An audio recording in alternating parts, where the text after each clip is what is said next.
De acordo com a CAESB, as plantas aquáticas encontradas no Lago Paranoá não afetam negativamente a qualidade da água.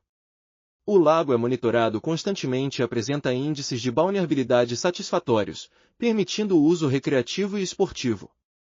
O papel das plantas é até benéfico em alguns aspectos, contribuindo para o equilíbrio do ecossistema local. Além disso, a água, após o tratamento, atende plenamente aos padrões de potabilidade. A respeito do impacto das plantas aquáticas no Lago Paranoá, analise as afirmativas abaixo e escolha a alternativa correta. A. As plantas aquáticas do Lago Paranoá prejudicam a qualidade da água, tornando-a imprópria para o consumo humano, mesmo após o tratamento. B. O monitoramento realizado pela CAESB concluiu que as plantas aquáticas não afetam a qualidade da água do Lago Paranoá. C. O Lago Paranoá não apresenta balneabilidade adequada devido à presença de plantas aquáticas em grande quantidade. D. As plantas aquáticas no Lago Paranoá devem ser eliminadas, pois causam desequilíbrio no ecossistema local. E. O tratamento da água do Lago Paranoá é insuficiente para atender aos padrões de potabilidade. Resposta: B. O monitoramento realizado pela CAESB concluiu que as plantas aquáticas não afetam a qualidade da água do Lago Paranoá. 2. Considere que a soma de dois números inteiros é um número ímpar. Podemos garantir que a. Ambos os números são pares. b.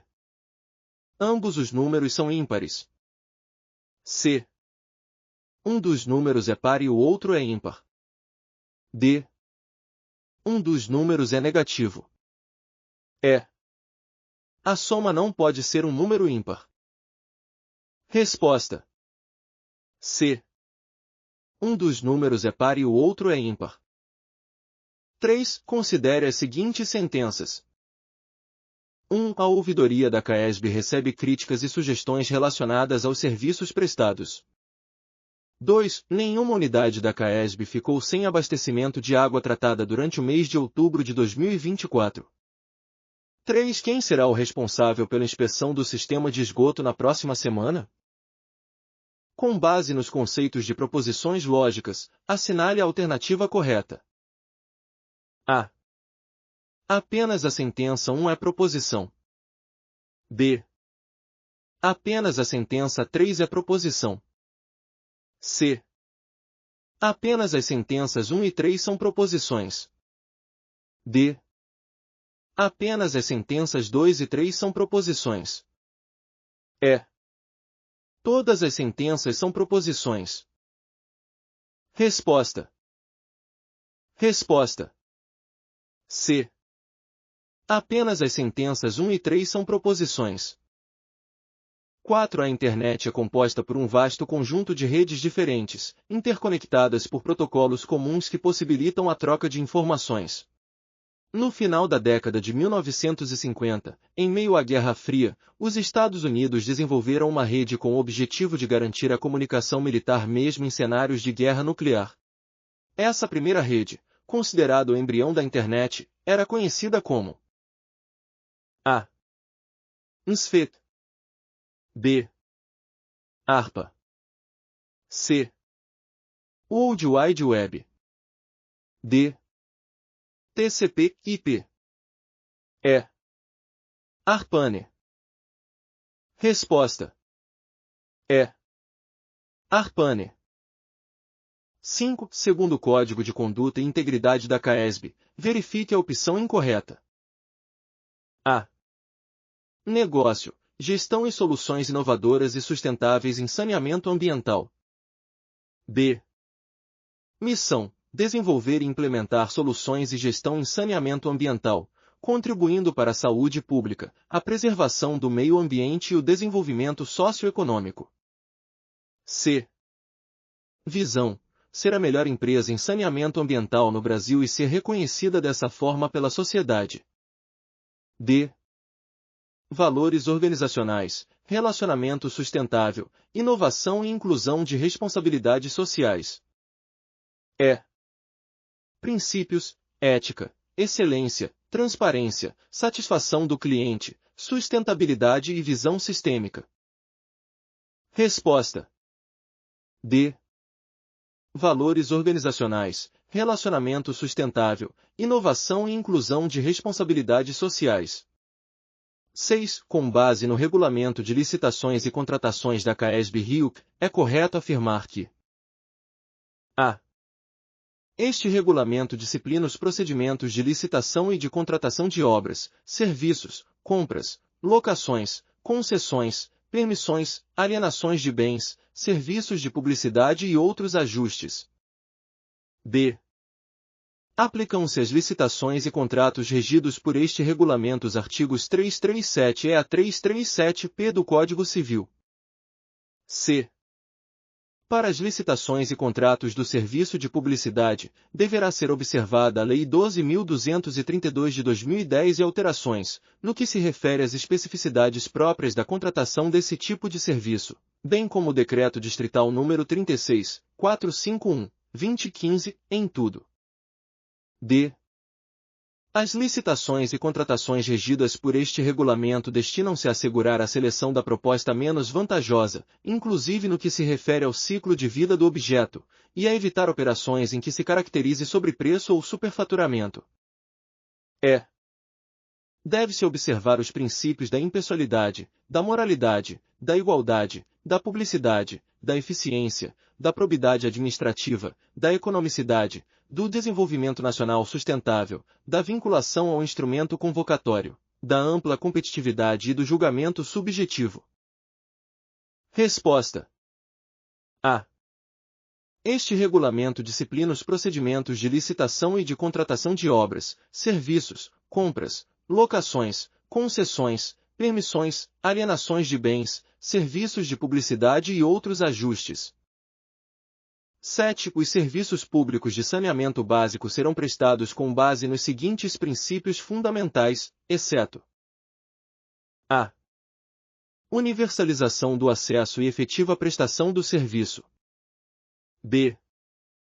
Integralidade, compreendida como o conjunto de atividades e componentes de cada um dos diversos serviços de saneamento que propicia à população o acesso a eles em conformidade com suas necessidades e maximize a eficácia das ações e dos resultados. C. Abastecimento de água, esgotamento sanitário, limpeza urbana e manejo dos resíduos sólidos realizados de forma adequada à saúde pública, à conservação dos recursos naturais e à proteção do meio ambiente. D. Indisponibilidade, nas áreas urbanas, de serviços de drenagem e manejo das águas pluviais, tratamento, limpeza e fiscalização preventiva das redes, adequados à saúde pública, à proteção do meio ambiente e à segurança da vida e do patrimônio público e privado. E. Adoção de métodos, técnicas e processos que considerem as peculiaridades locais e regionais. Resposta D. Indisponibilidade, nas áreas urbanas, de serviços de drenagem e manejo das águas pluviais, tratamento, limpeza e fiscalização preventiva das redes, adequados à saúde pública, à proteção do meio ambiente e à segurança da vida e do patrimônio público e privado. 8. A Resolução nº 14 de 2011 aborda o seguinte assunto. A. Hidrometração individualizada. B. Serviços de abastecimento de água e esgotamento sanitário em áreas urbanas. C. Serviços de abastecimento de água e esgotamento sanitário em áreas rurais. D. Soluções individuais de abastecimento de água e de afastamento. E. Destinação final de esgotos sanitários.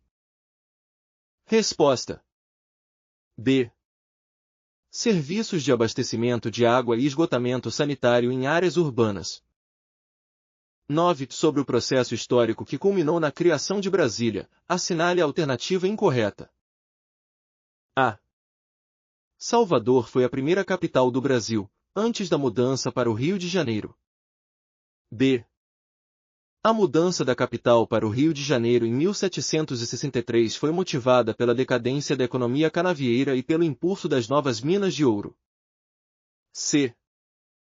As primeiras capitais do Brasil, Salvador e Rio de Janeiro, compartilhavam a característica de estarem localizadas no litoral. D. A Constituição de 1824 previu a transferência da capital para o Planalto Central, mas essa medida só foi concretizada anos depois. E. A efetivação da mudança da capital para o interior foi realizada por Juscelino Kubitschek, cumprindo uma decisão constitucional. Resposta.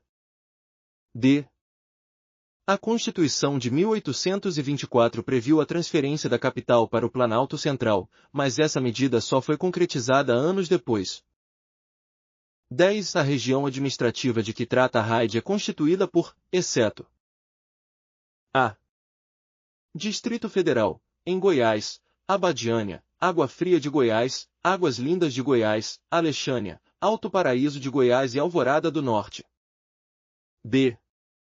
Em Goiás, Barro Alto, Cabeceiras, Cavalcante, Cidade Ocidental, Cocalzinho de Goiás, Corumbá de Goiás, Cristalina e Flores de Goiás.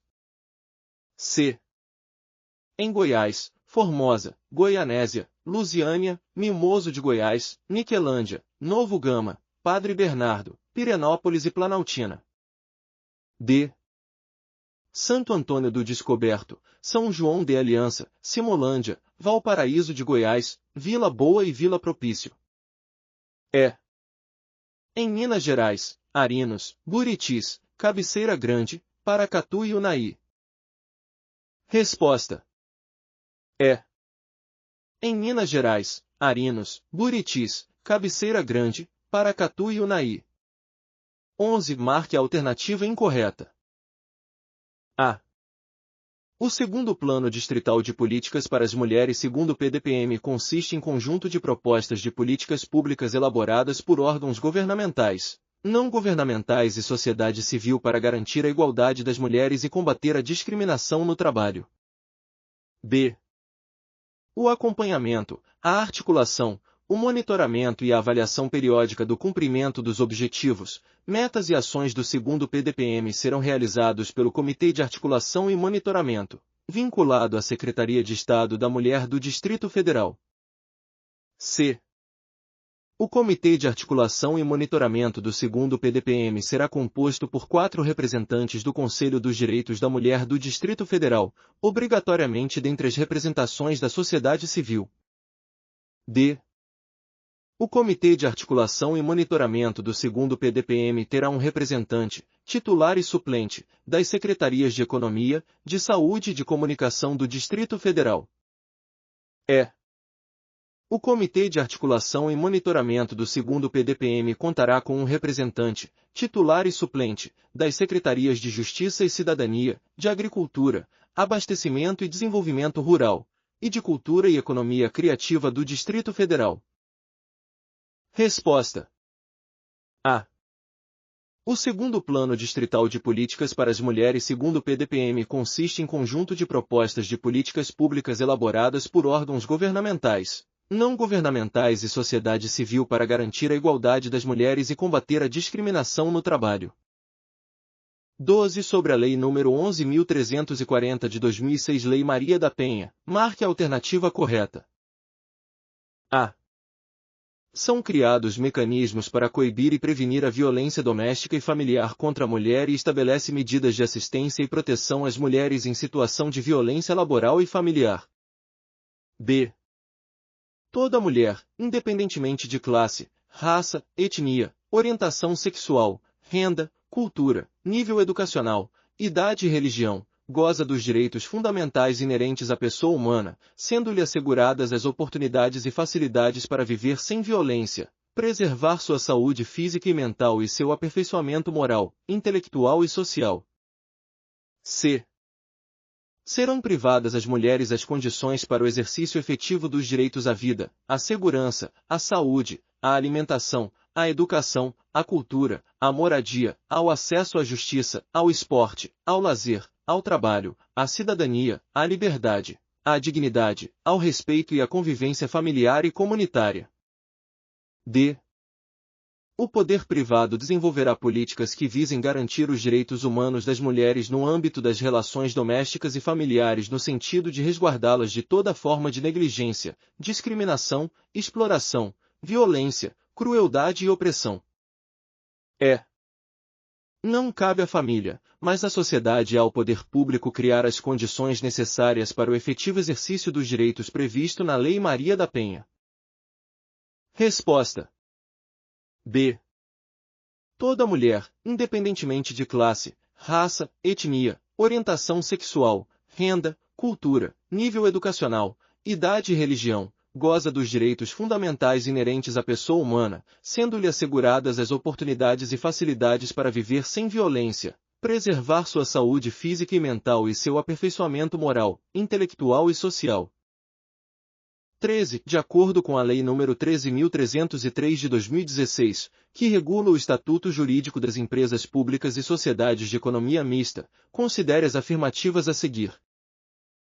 1. A lei se aplica a todas as empresas públicas e sociedades de economia mista que atuam na produção ou comercialização de bens ou na prestação de serviços, mesmo que essas atividades envolvam monopólios ou sejam de serviços públicos. 2. Empresas públicas e sociedades de economia mista com receita bruta inferior a R$90 milhões no exercício social anterior estão completamente isentas de qualquer aplicação da Lei nº 13.303 de 2016. 3. Os poderes executivos têm o prazo de 180 dias, após a publicação da Lei nº 13.303 de 2016, para editar atos estabelecendo regras de governança para as empresas públicas e sociedades de economia mista que possuem receita inferior a R$90 milhões. 4. Mesmo para empresas públicas dependentes, a Lei nº 13.303/2016 impõe a obrigatoriedade de seguir os capítulos 1 e 2 do título 2, que tratam das regras de governança, caso estas explorem atividade econômica. 5. A não edição de atos de governança no prazo de 180 dias faz com que as empresas públicas e sociedades de economia mista fiquem isentas das regras de governança previstas na Lei nº 13.303 de 2016.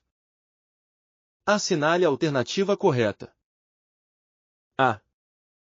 Apenas as afirmativas 1, 3 e 4 estão corretas. B. As afirmativas 2 e 5 estão corretas. C. As afirmativas 1, 3, 4 e 5 estão corretas. D. As afirmativas 1, 3 e 4 estão corretas. E. As afirmativas 2, 3 e 4 estão corretas. Resposta: A. Apenas as afirmativas 1, 3 e 4 estão corretas. 14. Sobre o Decreto nº 45.539 de 2024, que regulamenta a Lei Federal nº 13.303 de 2016 no âmbito do Distrito Federal, é correto afirmar: A. Este decreto regulamenta a aplicação, no âmbito do Distrito Federal e dispõe sobre a área de conformidade e o programa de integridade das empresas estatais integrantes da administração pública indireta do Distrito Federal, incluindo as empresas públicas, sociedades de economia mista e suas subsidiárias. B. As disposições deste decreto também se aplicam a outros tipos societários integrantes da administração pública indireta do Distrito Federal. C. Sociedade estatal é a entidade dotada de personalidade jurídica de direito privado, cuja maioria do capital votante pertença direta ou indiretamente à União, o Estado, ao Distrito Federal ou ao município. D. Empresa pública é a sociedade estatal cuja maioria das ações com direito a voto pertença direta ou indiretamente à empresa pública ou à sociedade de economia mista, subsidiárias integrais e as demais sociedades em que a sociedade estatal detém o controle acionário majoritário, inclusive as sociedades de propósito específico. E. Sociedade de economia mista é a sociedade estatal cuja maioria das ações com direito a voto pertença diretamente à União, o Estado, ao Distrito Federal ou ao município, e cujo capital social admite a participação do setor privado. Resposta: D. Empresa pública é a sociedade estatal cuja maioria das ações com direito a voto pertença direta ou indiretamente à empresa pública ou à sociedade de economia mista, subsidiárias integrais e as demais sociedades em que a sociedade estatal detém o controle acionário majoritário, inclusive as sociedades de propósito específico.